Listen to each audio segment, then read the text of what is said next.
사회는 3회에서 결과가 나오지 않았던 선제 스님과 뉴욕에 간 돼지곰탕의 가평잣 대결 결과 발표로 시작합니다. 백종원과 안성재 심사위원이 안대를 벗자마자 선제 스님을 알아보고 깜짝 놀랐는데요. 백종원 심사위원은 두 개 다 마음과 정신을 맑게 해주는 음식은 분명한데 입안에서 이 맛 저 맛 내주는 거에 저는 어쩔 수 없이 라며 뉴욕에 간 돼지곰탕을 선택했고, 안성재 심사위원은 국수를 먹고 이거다. 이건 이길 수 없다라고 생각했는데 또 이걸 먹는 순간 자연에서 온 맛 그대로의 느낌, 정성이 들어간 느낌. 채소 익힘이나 이런 걸 좀 더 비중을 둬서 이걸 선택했습니다 라고 했어요. 결과는 2대0으로 뉴욕에 간 돼지곰탕의 생존이었습니다. 뉴욕에 간 돼지곰탕은 저한테는 이 음식들이 다 선제 스님 영향을 받은 거고 수행자의 마음으로 스님께서 가르쳐 주신 그런 마음들을 본받아왔기 때문에 그 마음으로 했다라는 게 저는 너무 감사했어요 라고 소감을 밝혔고, 선제 스님은 스님들만 수행을 하는 게 아닙니다. 음식을 하는 사람도 수행자예요. 진짜 행복한 요리사가 됐으면 좋겠어요 라며 따뜻한 말을 전했습니다. 다음 대결은 중식계에 살아있는 전설 후덕죽 셰프였어요. 조리 경력 57년, 신라호텔에서 43년 근무하고 요리사로서는 최초로 임원 상무 타이틀을 받은 분인데요. 신라호텔 8선을 만든 분이기도 하고 한중 수교 때 VIP 만찬도 담당하셨어요. 미슐랭 가이드 세리머니 2024에서 멘토 셰프 어워드를 수상하고 올해 연속 2번째로 원스타로 선정되기도 했습니다. 후덕죽 셰프가 57년 조리 인생에서 오늘 마지막으로 후배들한테 도전 한번 받고 싶습니다 라고 하자 부채도사가 손을 들었는데요. 놀랍게도 부채도사는 20년 전 8선에서 후덕죽 셰프가 웍을 돌리실 때 찜을 담당했던 사람이었습니다. 음식이란 걸 하면서 첫 스타트는 중식이었고 그때 당시 상무님이셔서 한 공간에서 잠깐이나마 같이 있었던 기억도 되살릴 겸 실력을 어느 정도 발전됐는지 한번 확인하고 싶습니다 라고 도전 이유를 밝혔어요. 두 사람은 태안을 선택했고 대결 식재료는 태안 꽃게로 공개되었습니다. 부채도사는 일식 셰프지만 이번에는 한식으로 풀어보겠다며 솥뚜껑을 꺼냈어요. 꽃게를 통째로 숯불에 구워서 살을 발라내고 솥뚜껑에서 밥을 지어 파에야처럼 만들었습니다. 구운 게살을 올리고 게장 소스를 끼얹어 완성했는데요. 스페인의 파에야를 기반으로 하되 한식의 느낌을 더한 요리였어요. 후덕죽 셰프는 부용 꽃게 요리를 준비했습니다. 꽃게를 스팀에 쪄서 살을 전부 발라내고 물기 없이 볶았어요. 부용이라는 조리법은 계란 흰자를 사용하는 건데 노른자 없이 흰자만 빼서 생크림을 넣고 튀겨낸 뒤 게살과 버무렸습니다. 게알을 넣은 소스까지 만들어 완성했는데요. 다른 셰프들은 대가의 웍질을 직관하다니 심플하게 하는 게 너무 어려운 거거든요 라며 감탄했어요. 블라인드 심사에서 백종원 심사위원은 부채도사의 요리에 대해 이 밥을 만들기 위해서 게를 마치 분해한 듯한 느낌.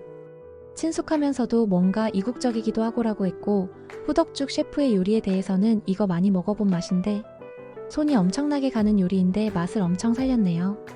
엄청 깔끔하게라고 평가했어요. 투표 결과는 1대1이었습니다. 안성재 심사위원은 후덕죽 셰프의 요리가 레벨에서 너무나 뛰어났지만 부채도사의 요리에 게 껍데기가 있어서 그쪽을 선택했다고 했고, 백종원 심사위원은 반대로 후덕죽 셰프를 선택했어요. 안대를 벗고 맛으로 다시 논의한 결과 최종 생존자는 후덕죽 셰프였습니다. 안성재 심사위원은 이게 훨씬 낫죠. 이거는 스킬 레벨이 전혀 다른 건데 심플하게 하는 게 너무 어려워서 뭔가를 더하거나 이러면 딱 느껴지거든요. 근데 이거는 굉장히 당돌하시고 정확한 쿠킹과 향을 다 계산을 하시고라고 극찬했어요. 부채도사는 대가는 대가이시다. 클래스는 영원했다며 인정했습니다. 다음은 미슐랭 투스타 이준 셰프의 대결이었어요. 한국의 파인 다이닝이 아예 없었을 때 시작해서 지금까지 투스타를 유지하고 있는 요리계의 스티브 잡스라고 불리는 분인데요. 이준 셰프가 나오자 삐딱한 천재가 손을 들었습니다. 삐딱한 천재는 이준 셰프 밑에서 일했던 헤드 셰프였어요.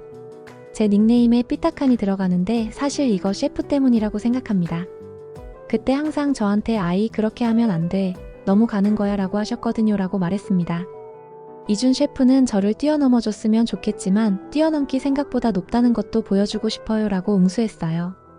두 사람은 의령을 선택했고 대결 식재료는 의령 메추리로 공개되었습니다. 이준 셰프가 거의 1년의 절반 이상을 메추리를 사용하고 삐딱한 천재도 그 밑에서 배웠기 때문에 둘 다에게 너무나 익숙한 재료였어요. 이준 셰프는 메추리를 먹기 편하게 만드는 데 집중했습니다.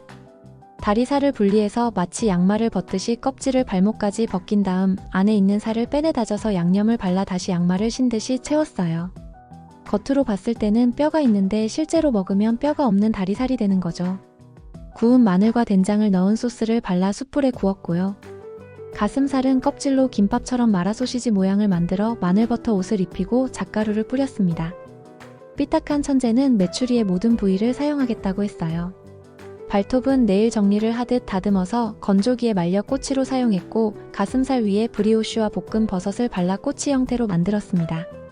그 위에 메추리 알수란을 올렸고 놀랍게도 플레이팅 접시 밑에는 메추리 뼈를 깔아서 마치 둥지 모양처럼 연출했어요. 원효 대사 해골물처럼 눈을 가리고 먹었을 때는 몰랐던 거를 안대를 벗고 보셨을 때 되게 좀 재밌을 것 같았습니다. 라고 설명했습니다.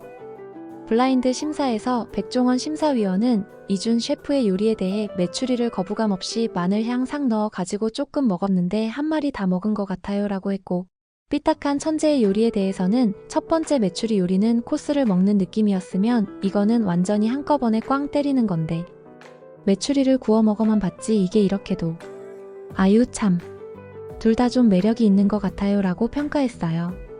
투표 결과는 1대1이었습니다.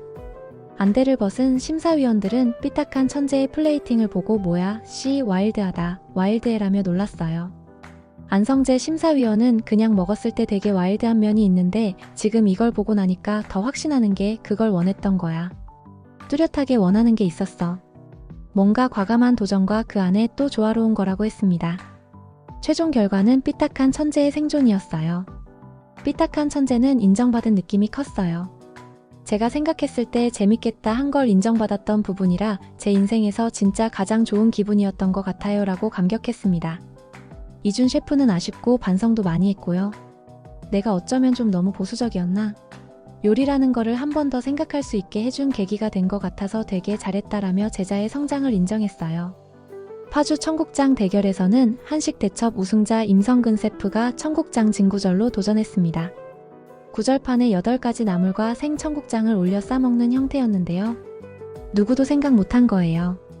청국장을 생으로 올리면 참기름의 고소함이 강한 향을 눌러주는 거죠라고 설명했어요. 4평 외톨이는 청국장 묵은지 만두를 준비했고요. 결과는 임성근 셰프의 생존이었습니다. 안성재 심사위원은 씹으면 씹을수록 청국장의 향이 계속 입에서 맴돌면서 나중에는 너무 향긋해서 입을 벌리기 싫을 정도로라며 극찬했어요. 여수 갓김치 대결에서는 김성훈 셰프가 물메기 신김칫국으로 키친 보스가 갓김치 한율로티로 맞붙었습니다. 김성훈 셰프는 태안이 고향이라 로컬 푸드에 자신이 있었는데요. 백종원 심사위원은 첫 번째 음식은 외국 사람이 만든 김치만두 같은 느낌이 나고 두 번째 거는 할머니가 끓여준 김칫국 같네라고 평가했고 결과는 김성훈 셰프의 생존이었습니다. 다음은 송훈 셰프와 요리괴물의 대결이었어요. 송훈 셰프는 뉴욕의 미슐랭 3스타 11 메디슨 파크에서 한국인 최초로 부주방장을 역임한 분이에요. 요리괴물은 캘리포니아의 미슐랭 3스타 프렌치 런드리에서 수셰프까지 했던 셰프인데요. 요리괴물이 손을 들며 마이클 앤서니 셰프가 하시는 말씀이 제가 송훈 셰프보다 낫다. 그 말이 사실인지 한번 확인해보고 싶어서 나왔습니다. 라고 도발했어요. 송훈 셰프는 아무래도 연륜이 있으시겠죠. 근데 연륜과 경험이 실력을 말해주진 않더라고요. 확인해볼 수 있을 것 같아요. 진짜 요리괴물인지 아니면 그냥 괴물인지라고 응수했습니다. 두 사람은 창원을 선택했고 대결 식재료는 창원 미더덕으로 공개되었어요. 일본과 한국 외에는 미더덕을 먹는 나라가 없어서 둘 다 당황했는데 요리괴물은 오히려 둘 다 많이 접해보지 않은 식재료였기 때문에 공평하다고 생각했어요. 송훈 셰프는 미더덕을 성게알처럼 만들기로 했습니다. 미더덕의 재발견? 미더덕의 가치를 셰프로서 한번 불어넣어줄 수 있는 테크닉이 뭘까 고민하다가 성게알의 크리미하고 부드러운 맛을 내대 미더덕의 향과 바다향은 유지하는 방식을 선택했어요. 미더덕을 갈아서 성게 껍데기 위에 성게알 모양으로 담아냈습니다. 요리괴물은 정반대로 갔어요. 미더덕은 손을 많이 대면 될수록 향도 빠지고 맛도 빠지더라고요 라며 미더덕의 타르타르를 준비했습니다. 미더덕을 잘게 다져 향과 식감을 유지하고 미나리, 방아, 루콜라 같은 봄나물과 케일꽃, 아르골라꽃, 할려나 같은 꽃들을 곁들였어요. 블라인드 심사에서 백종원 심사위원은 요리괴물의 요리에 대해 맛이 당돌하네. 말로 설명하기 되게 어려운 맛인 것 같아요. 그리고 과감해라고 했고 송훈 셰프의 요리에 대해서는 미더덕 식감이 아니네. 미더덕 향이나 맛은 있는데 뭔가 미더덕답지 않은 느낌. 장점만 딱 남겨놨네라고 평가했어요.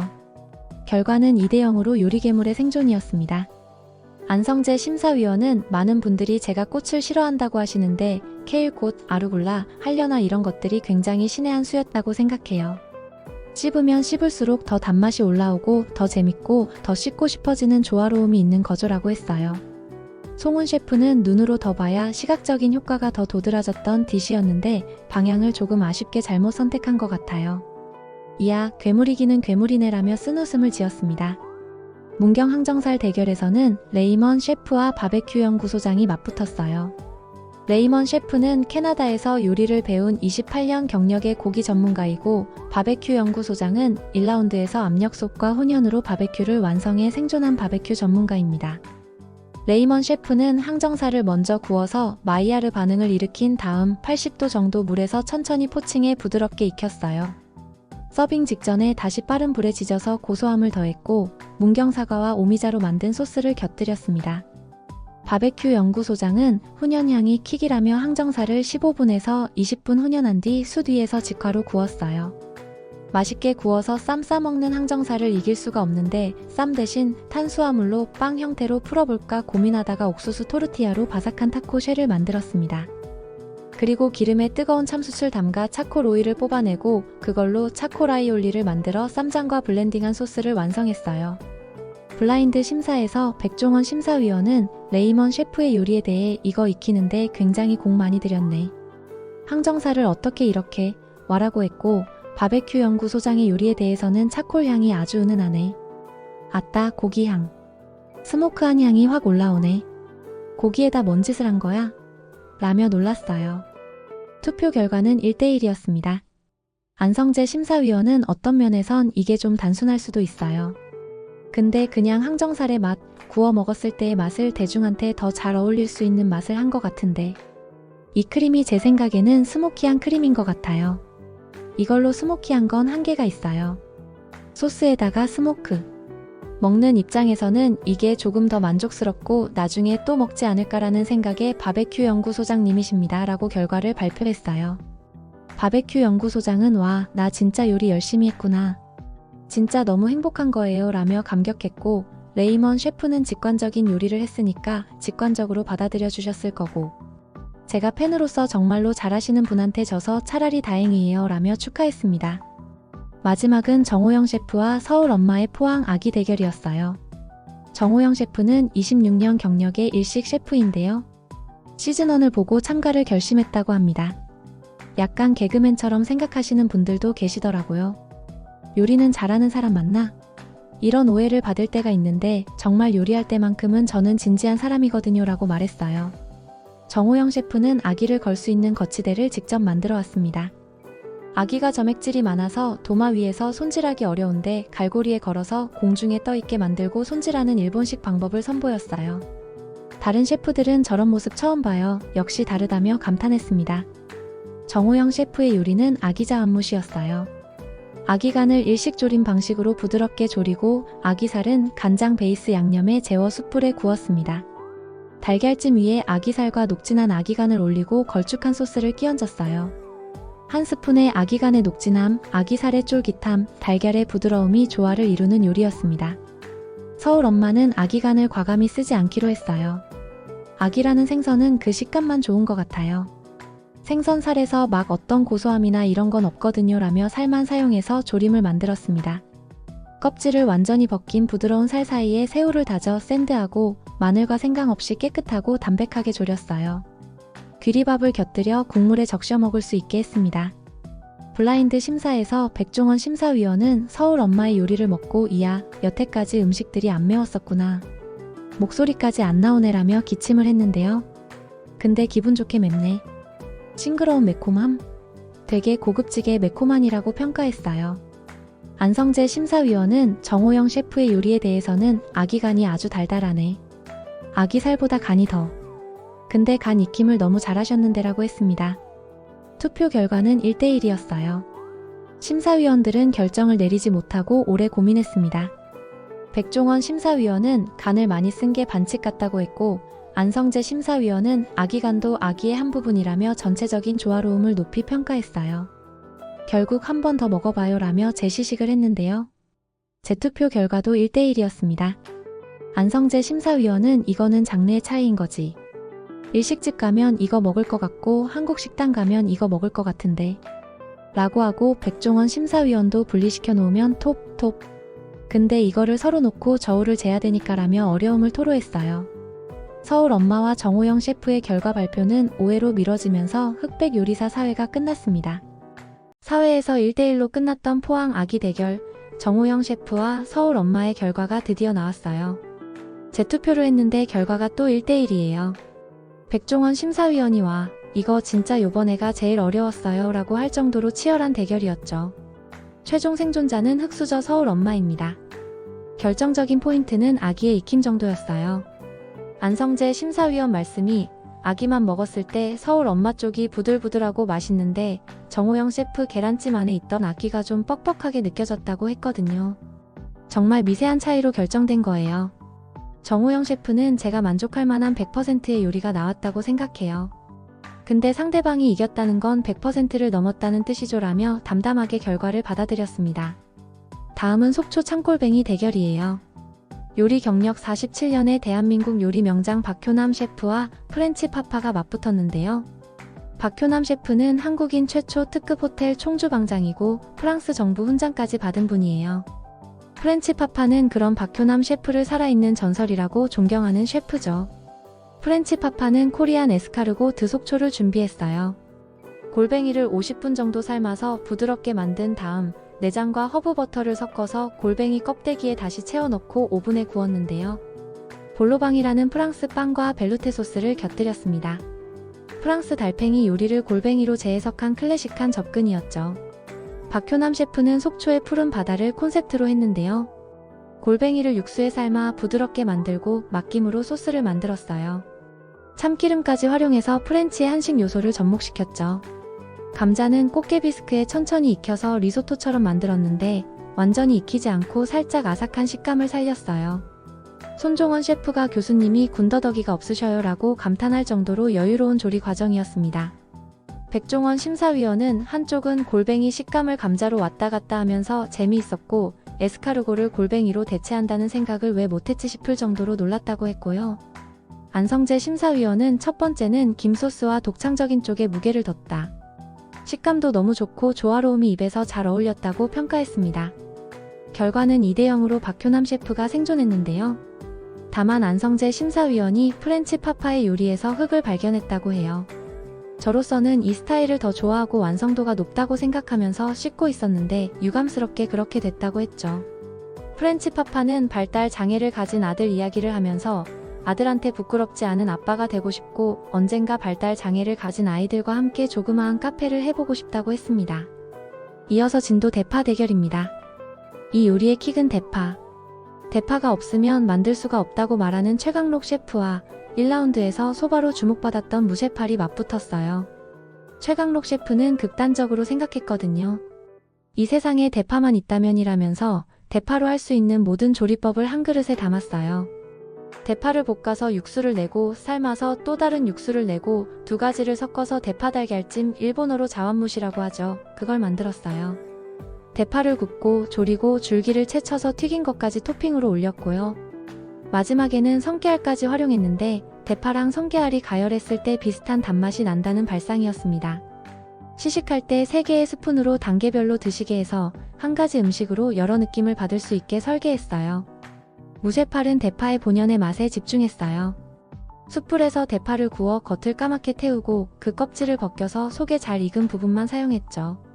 일본 백된장으로 따뜻하고 걸쭉한 소스를 만들고 육포와 생파, 생와사비를 곁들였습니다. 손종원 셰프가 심플하게 하는 게 쉽지 않은데 저분은 심플하게 잘하네라고 평가했어요.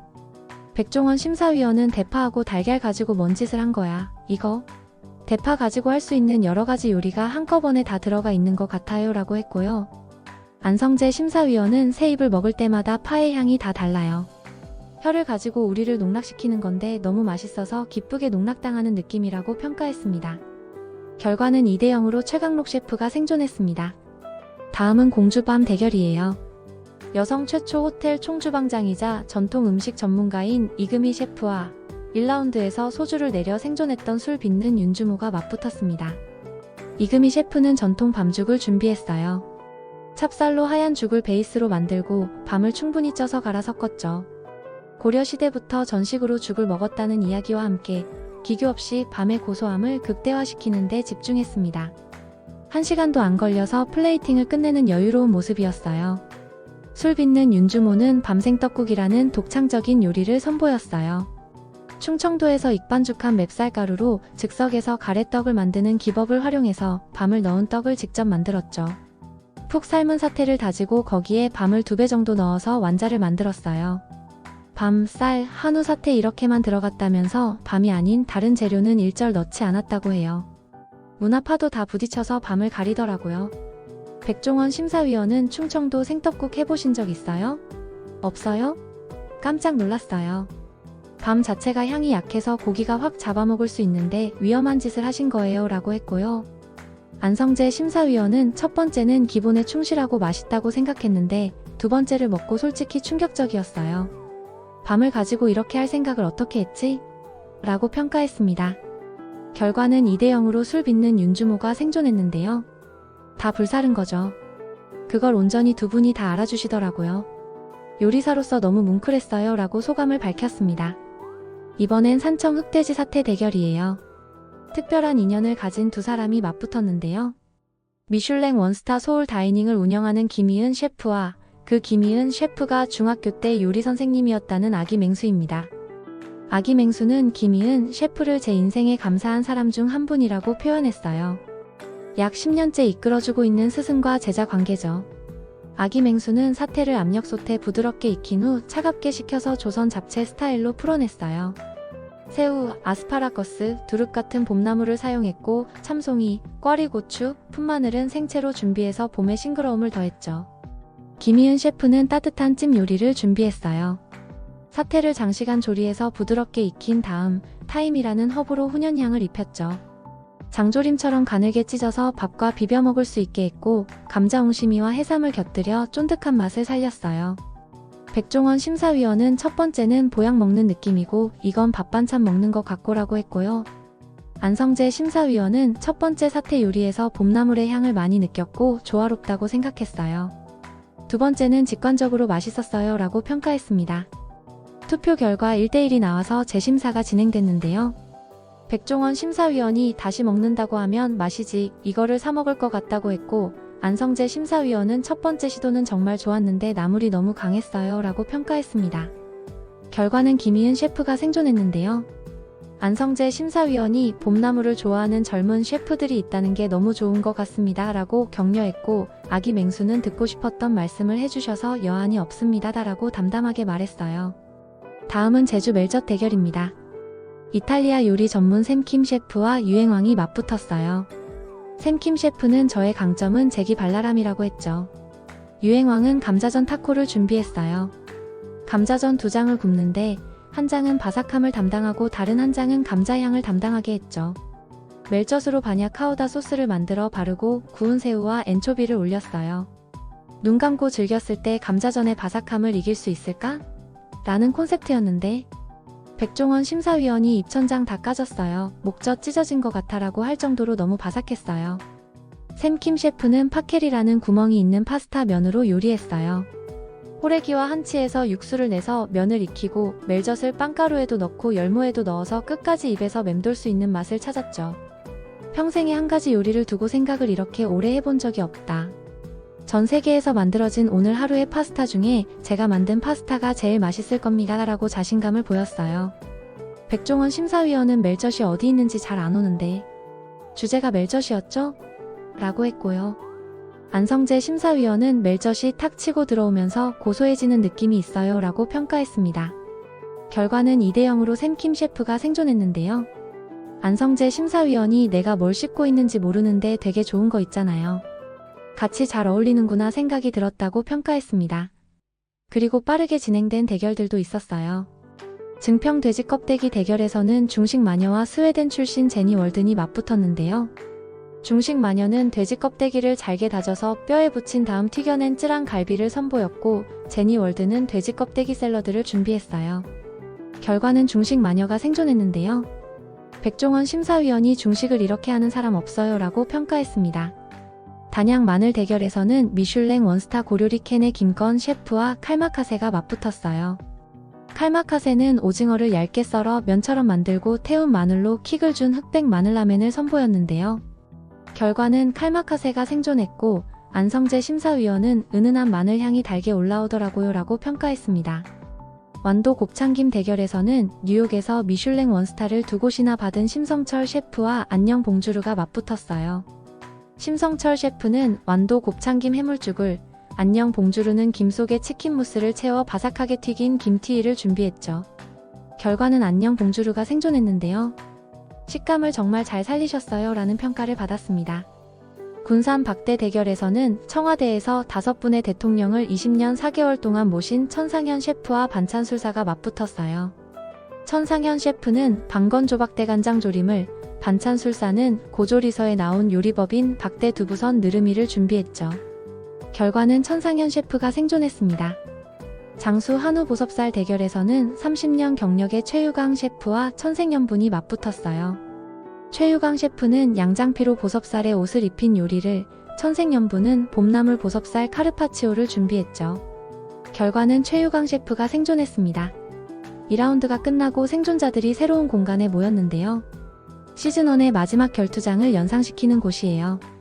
최강록 셰프가 사실 시즌1 때는 마지막 결투장이었는데 한 1년 정도 계속 생각한 것 같아요. 이 장면. 트라우마를 또 한 번 쌓느냐 아니면 해소하고 가느냐라고 했죠. 그런데 깜짝 발표가 있었어요. 추가 생존자 2명이 있다는 거예요. 첫 번째 추가 생존자는 정우영 셰프입니다. 서울 엄마와의 아기 대결에서 1대1이 2번이나 나왔던 그 정우영 셰프예요.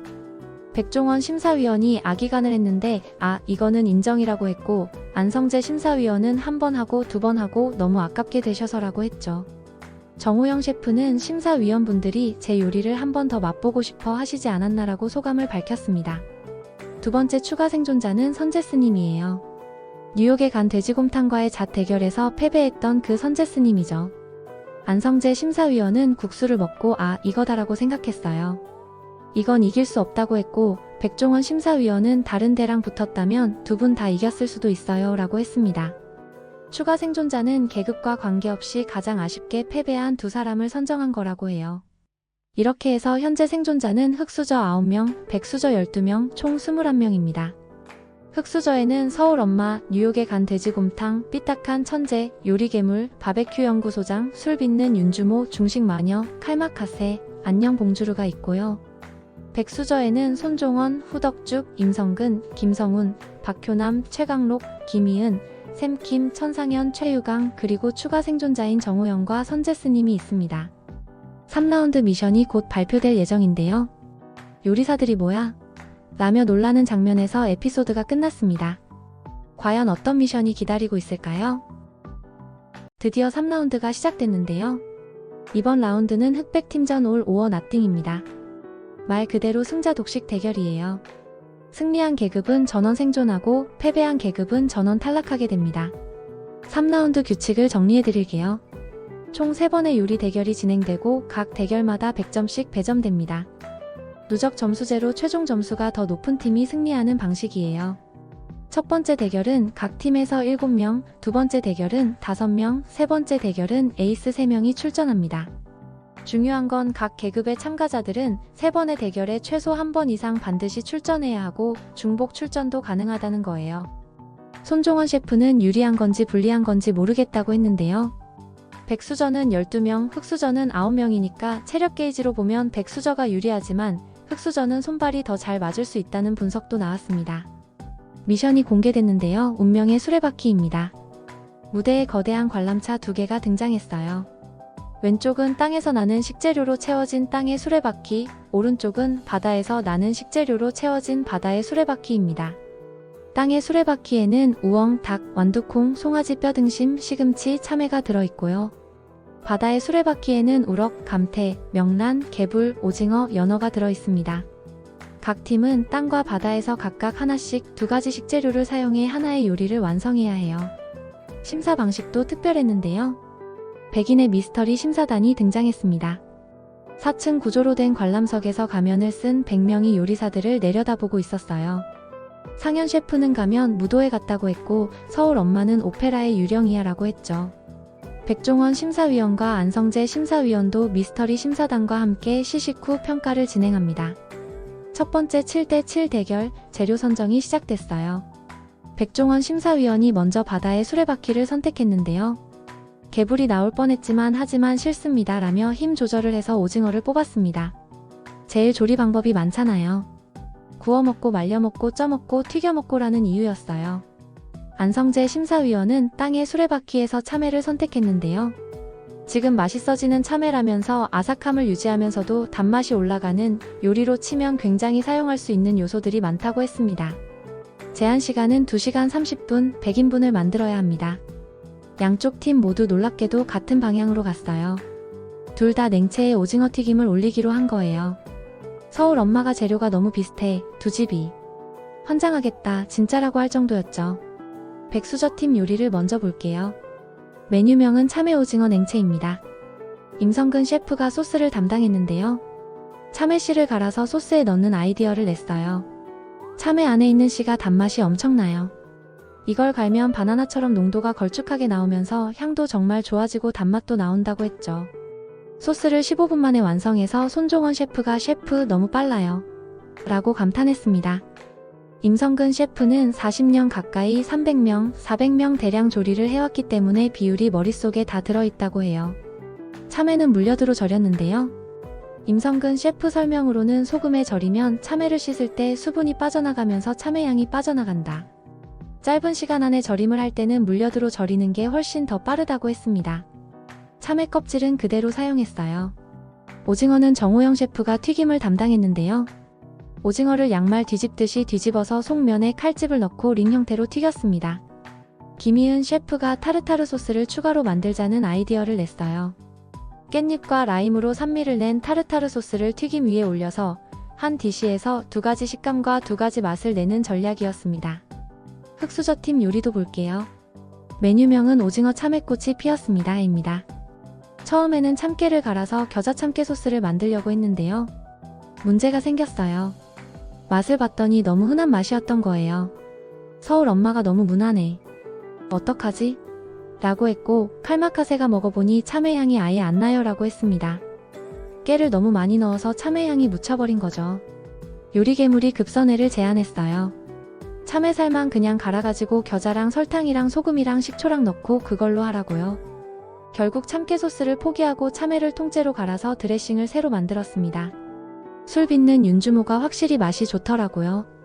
완전 참외라고 했고 모두가 참외를 외쳤어요. 겨자도 넣을지 말지 논의가 있었는데 삐딱한 천재가 겨자 넣은 버전을 만들어서 설득하려 했지만 다수결로 안 넣는 게 낫다가 됐습니다. 삐딱한 천재는 다수의 결정이 그렇게 흘렀고 하면 뭐 그냥 따라야죠 라며 아쉬워했어요. 참외 껍질은 너무 질겨서 다 깎아서 사용했고요. 오징어 칼집은 중식 마녀가 담당했는데 솔방울 모양으로 정말 섬세하게 넣었어요. 요리괴물이 예술이다라고 감탄할 정도였습니다. 튀김도 중식 마녀가 했는데요. 중식 스타일로 취장분을 써서 바삭하게 튀겼습니다. 서울 엄마가 반죽이 좀 특별한 것 같아요 라고 했는데 중식 마녀는 비밀입니다 라고만 했어요. 양쪽 다 플레이팅을 마치고 심사가 시작됐습니다.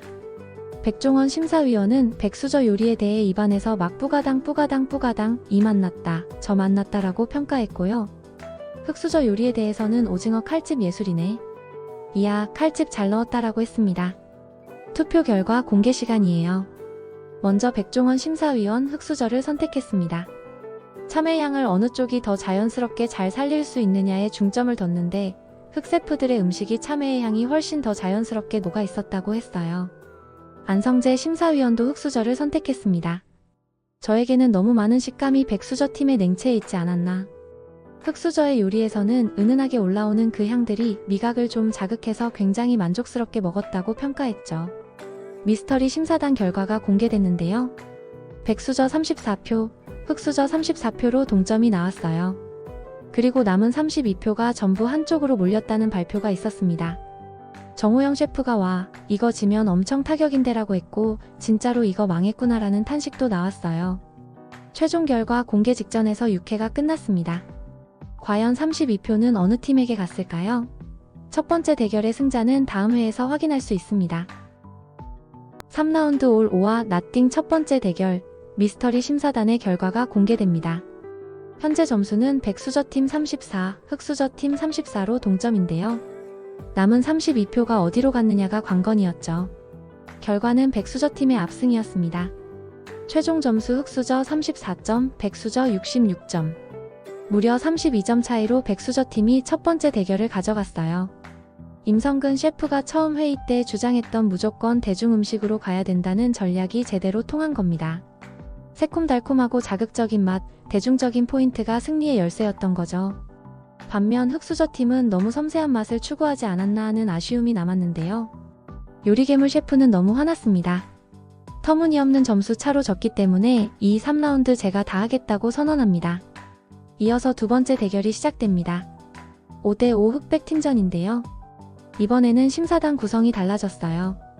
공정한 평가를 위해 첫 번째 대결에서 흑수저를 선택한 25인, 백수저를 선택한 25인으로 재선정했습니다. 심사위원 두 분 것까지 포함해서 딱 50인, 1인당 2점씩 총 100점이에요. 재료 선택은 첫 번째 대결 승자인 백수저 팀이 먼저 하게 됐는데요. 백수저 팀은 친숙하고 감칠맛 있는 닭을 선택했고 흑수저 팀은 감칠맛이 강한 명란을 골랐습니다. 두 팀 모두 감칠맛이 강한 재료를 선택했네요. 잘만 하면 정말 맛있을 것 같은 조합입니다. 백수저 팀에서는 박효남, 손종원, 샘킴, 천상현, 선재스님이 출전하고요.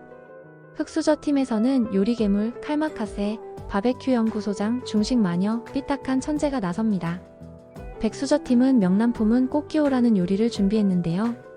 박효남 셰프가 팀 리더를 맡았습니다. 프렌치의 거장답게 클래식한 치킨 프리카세를 기본으로 가져갔어요. 프리카세라는 건 닭을 구워서 크림화된 소스와 함께 내는 프렌치 요리입니다. 여기에 감자 피레와 명란을 섞어서 어우러지게 만들었죠. 닭은 팬에서 시어링한 다음 오븐에서 익히고요. 샐러리와 양파를 올리브 오일에 볶다가 진하게 뽑은 육수를 넣어 끓여서 소스를 만들었어요. 감자를 으깨서 명란과 섞은 매시드 포테이토가 밑에 깔립니다. 그런데 문제가 생겼어요. 시식해보니 매시랑 닭이 둘 다 크림이라 전체적으로 킥이 없었던 겁니다. 여기서 정호영 셰프가 해결책을 제시하죠. 발사믹을 졸여서 산미를 주면 괜찮을 것 같아요. 그리고 레몬을 한쪽 태워서 갓 짜낸 시트러스 향을 더하기로 했습니다. 손종원 셰프는 막내처럼 열심히 뛰어다녔는데요. 제가 많이 움직이는 만큼 팀한테 도움이 되는 거잖아요. 첫 번째에 크게 이겨주셨는데 두 번째에 지면 너무 죄송하잖아요. 마지막에 명란을 조금씩 올려 임팩트를 더했습니다. 디테일까지 신경 쓴 거죠. 흑수저 팀은 깐풍기와 명란 베샤멜을 준비했는데요. 요리괴물 셰프가 리딩을 맡았습니다. 1라운드 때 팀워크가 엉망이었던 걸 보고 다들 답답하네. 내가 해야겠다는 마음으로 참가했다고 해요. 시작 전에 동선과 역할을 정확하게 분배합니다. 의견 있으면 서로 상의하지 마시고 저한테 얘기해 주시면 제가 정리해서 뿌리든 컷을 하든 할게요. 그냥 컷해도 기분 나빠하지 말기. 백수저 팀이 치킨 프리카세를 할 거라고 예상했는데요. 프리카세가 자칫 느끼해질 수 있으니까 반대로 매운 깐풍기로 승부를 걸기로 했어요. 밑에는 명란과 파마산 치즈로 만든 베샤멜 소스를 깔고 위에는 바삭하게 튀긴 깐풍기를 올립니다. 소스에 발사믹과 고추기름을 넣어 매콤달콤하게 만들었죠. 중식 마녀 셰프의 닭 손질 속도가 장난 아니었는데요. 백종원 심사위원도 이야, 중식 마녀 셰프는 빠르네. 그냥 중식도로 쭉 해버리네라고 감탄했습니다. 그런데 소스에서 문제가 생겼어요. 뉴욕에 간 돼지곰탕 셰프가 만든 깐풍 소스가 너무 짰던 겁니다. 중식 마녀 셰프가 한 입 맛보고 겁나 짠데 이대로 두르면 겁나 짜라고 했어요. 급하게 단맛을 올려서 밸런스를 맞췄습니다. 테이스팅 후에도 2%가 부족하다, 명란이 안 살고 크리미하기만 하다는 의견이 나왔는데요. 결국 고추기름을 더 넣어서 매운맛을 확 끌어올렸어요. 5명이 다 만족하는 맛을 찾았죠. 심사 결과를 보면요. 백종원 심사위원은 저 여태까지 깐풍기 참 많이 먹어봤는데 이렇게 맛있는 깐풍기 처음 먹어봅니다. 명란을 넣어도 이렇게 고급스럽게 느껴지는구나. 또 먹고 싶어지네요 라며 흑수저를 선택했어요. 안성재 심사위원은 조금 다른 평가를 내렸습니다. 흑수저 팀에서 직관적인 맛으로 승부를 보시겠다고 했는데 저에게는 확 직관적으로 다가오진 못한 것 같아요. 반면에 명란을 품은 꽃 기호는 클래식함과 그 안에 위트가 있고 태운 레몬이 정확한 포인트가 된 것 같아요 라며 백수저를 선택합니다. 최종 점수 흑수저 48점, 백수저 52점으로 백수저 팀이 또 승리했습니다. 누적 점수는 흑수저 82점, 백수저 118점. 백수저가 36점 앞서게 됐어요. 요리괴물 셰프는 담담하게 말했습니다. 저에게 덜 맛있었으니까 그랬겠죠? 쉽진 않겠지만 뭐. 생존해내야죠. 이제 마지막 세 번째 대결입니다. 3대3 에이스 매치인데요. 심사단 인원이 단 10명으로 줄어들었어요. 대신 1인당 배점이 10점으로 늘어났습니다. 총 100점이죠. 계산해보면 흑수저가 역전하려면 7대3 이상으로 이겨야 하는 상황이에요. 백수저 입장에선 40점만 가져가면 되는 겁니다. 그런데 심사단이 공개되는 순간 모두가 놀랐습니다. 지난 시즌 흑백 요리사를 빛낸 8인의 요리사들이 특별 심사단으로 등장한 거예요. 최연석, 정지선, 요리하는 도라이, 이모카세 1호 김미령, 장호준, 여경래, 나폴리 마피아, 에드워드 리. 여기에 백종원, 안성재 심사위원까지 총 10인이 심사를 맡게 됐습니다. 공정한 심사를 위해 8인의 특별 심사단은 블라인드로 진행된다고 하네요. 오직 맛으로만 승패를 결정하는 겁니다. 각 팀이 재료를 고르기 전에 히든 식재료가 있다는 발표가 나옵니다. 다들 남은 재료를 보고 수만 가지 레시피를 생각해뒀는데 히든 재료가 나오자마자 다 무용지물이 됐어요. 히든 식재료는 두부였습니다. 백종원 심사위원이 웃으며 말하죠. 방심하면 안 됩니다. 안성재 심사위원도 저도 저번 시즌 때 두부 27디시를 먹으면서 아직까지 두부를 좀 멀리하고 있는데 그만큼 오늘은 에이스인 만큼 큰 기대해보겠습니다. 백수저 팀에서는 손종원, 정호영, 샘키미, 흑수저 팀에서는 요리괴물, 바베큐 연구소장, 칼마카세가 출전합니다. 두부와 어울리는 재료를 8가지 중에서 하나씩 선택하는데요. 백수저 팀은 송아지 등심이냐 우럭이냐 고민하다가 결국 우럭을 선택했어요. 두부가 맛을 잘 빨아들이는 재료라 해산물이 더 어울린 거라고 판단한 겁니다. 흑수저 팀은 송아지 뼈등심을 선택합니다. 바베큐 연구소장이 고기만큼은 제가 제일 잘 다루지 않을까라며 자신감을 보였어요. 요리 시간은 단 60분입니다. 백수저 팀은 해물럭이라는 요리를 준비했는데요. 정호영 셰프가 메인을 담당했습니다. 일본 요리인 켄친무시 스타일로 가져갔어요. 두부를 곱게 체에 내린 다음에 채소와 달걀을 넣고 쪄서 부드럽게 만듭니다. 위에는 바삭하고 촉촉하게 구운 우럭을 올리고 달짝지근한 앙카게 소스를 끼얹는 거죠. 두부를 끓는 물에 데쳐서 수분기를 빼고요. 전분과 잘게 채 썬 채소, 달걀을 같이 넣어 섞은 뒤 랩으로 말아서 동그랗게 만들어 찜기에 쪄요. 샘킴 셰프가 우럭을 손질했는데 살이 엄청 싱싱해서 경직이 되더래요. 손종원 셰프가 양식 스타일로 껍질은 바삭하게, 살은 촉촉하게 잘 구웠습니다. 그런데 문제가 생겼어요. 소스가 좀 달았던 겁니다. 손종원 셰프가 바로 해결책을 제시하죠. 산미로 잡죠. 라임 제스트랑 생강을 갈아 넣으면 될 것 같아요. 마지막에 파를 밀가루 묻혀 바삭하게 튀겨 올리고 라임즙을 한두 방울 떨궜습니다. 흑수저 팀은 두부 콩국수 스타일의 냉면을 준비했는데요. 칼마카세 셰프가 팀장을 맡았습니다. 차가우면 요리로 방향을 잡았어요. 라임이 잔뜩 깔려있는 산미 있는 국물 음식을 구상했습니다. 가스오부시 육수에 두부를 갈아 넣어 고소하고 산미 있는 육수를 만들고요. 소면을 삶아 그 위에 얹은 뒤 얇게 저민 송아지 등심과 바삭한 두부튀김을 올리는 거죠. 그런데 팀워크에서 약간 삐걱거림이 있었어요. 요리괴물 셰프는 미리 다 정하고 들어가자는 스타일이고 칼마카세 셰프는 그 상황에 닥쳐서 파트를 나누자는 스타일이었거든요. 요리괴물 셰프가 할 일 정해서 가자고 하면 칼마카세 셰프는 너 부족하면 내가 백업해줄게 라고 하고 요리괴물 셰프가 한숨을 쉬며 아니 정해서 가자니까 라고 하는 장면이 있었습니다. 가장 큰 위기는 고기였어요. 바베큐 연구소장이 압력솥에서 익힌 등심을 꺼냈는데 너무 레어였던 겁니다. 칼마카세 셰프가 너무 레어인데? 라고 당황했어요. 다시 가스불 위에서 돌려가며 추가로 익혔는데 결국 미디엄 정도로 맞춰서 얇게 썰 수 있었습니다. 요리괴물 셰프가 고기 괜찮은데? 라고 하자 바베큐 연구소장이 미안해. 아까 내가 조금 더 안전빵으로 갔어야 되는데라고 사과했죠. 두부튀김은 저온에서 오래 튀겨 바삭한 텍스처를 살렸고 김을 채 썰어 가니쉬로 올렸습니다. 특별 심사단이 블라인드로 시식하는데요. 모두들 두 요리의 스타일이 완전히 다르다고 입을 모았어요. 최현석 셰프는 완성도가 장난 아니네. 진짜 양극단에 있는 느낌이어서 성격이 명확히 다른데 서로의 강점이 따로 있어요 라고 평가했고요. 이모카세 1호 김미령 셰프는 두부가 밋밋한데 그걸 상큼하게 끌어낸 게 너무 좋아요 라며 흑수저의 국수를 호평했습니다. 백종원 심사위원은 흥미로운 평을 했는데요. 마침면 같은 경우는 두부로 콩국수 비슷하게 흉내냈나 보다 하고 먹었는데 굉장히 낯설었습니다. 근데 자꾸 침에 고이면서 당겨지는 굉장히 색다른 발견이었습니다. 안성재 심사위원은 아쉬운 점도 짚었어요. 첫 번째 디시는 앙카게가 간이 너무 세서 생선 맛이 많이 못 느껴졌어요. 두 번째 디시도 고기의 맛은 그렇게 많이 나지 않았어요. 이제 최종 투표 결과 발표입니다. 누적 점수 흑수저 82점, 백수저 118점. 흑수저가 역전하려면 37점 이상 더 받아야 해요. 10명 중 7명 이상이 흑수저를 선택해야 하는 거죠. 한 명씩 결과가 공개됩니다. 첫 번째 장호준 셰프 흑수저를 선택했어요. 흑수저 92점, 백수저 118점이 됐습니다. 이어서 정지선 셰프도 흑수저를 선택했어요. 흑수저 102점, 백수저 118점. 점수 차가 16점으로 좁혀졌습니다. 세 번째 여경래 셰프는 백수저를 선택했어요. 흑수저 102점, 백수저 128점으로 다시 벌어졌죠. 네 번째 최현석 셰프는 흑수저를 선택했습니다. 흑수저 112점, 백수저 128점. 그리고 안성재 심사위원 흑수저를 선택했어요. 흑수저 122점, 백수저 128점. 6점 차로 좁혀졌습니다.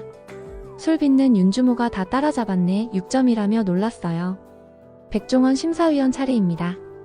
결과는 흑수저 132점, 백수저 128점. 칼마카세 셰프가 딱 역전되는 순간 진짜 놀랐어요. 이기나? 약간 이런 느낌으로라고 했죠. 반면 손종원 셰프는 진짜 대역죄인 된 기분이고 한쪽에서 거의 다 나와버리니까 약간 무서웠습니다 라고 했어요. 일곱 번째 에드워드 리 셰프 백수저를 선택했습니다. 흑수저 132점, 백수저 138점으로 백수저가 다시 앞섰어요. 여덟 번째 나폴리 마피아도 백수저를 선택했습니다. 흑수저 132점, 백수저 148점. 백수저가 16점 앞서게 됐어요. 이제 남은 두 표가 모두 흑수저여야만 흑수저가 이길 수 있는 상황입니다. 아홉 번째 요리하는 도라이 흑수저를 선택했어요. 흑수저 142점, 백수저 148점. 중식 마녀가 가능해. 이모 라고 외칩니다. 삐딱한 천재는 이야 이거 되겠는데? 잠깐만 있어봐 이거 뭐지? 라며 흥분했어요. 이제 정말 마지막 한 표에 모든 게 달렸습니다. 현재 점수 흑수저 142점, 백수저 148점. 점수 차이는 6점이고 남은 점수는 10점이에요. 이모카세 1호 김미령 셰프가 흑수저를 선택하면 흑수저 승리, 백수저를 선택하면 백수저 승리입니다. 진행자가 말합니다. 이모카세 1호님 결과 공개해주세요. 하지만 이모카세 1호의 결정은 공개되지 않은 채 7회가 막을 내렸습니다.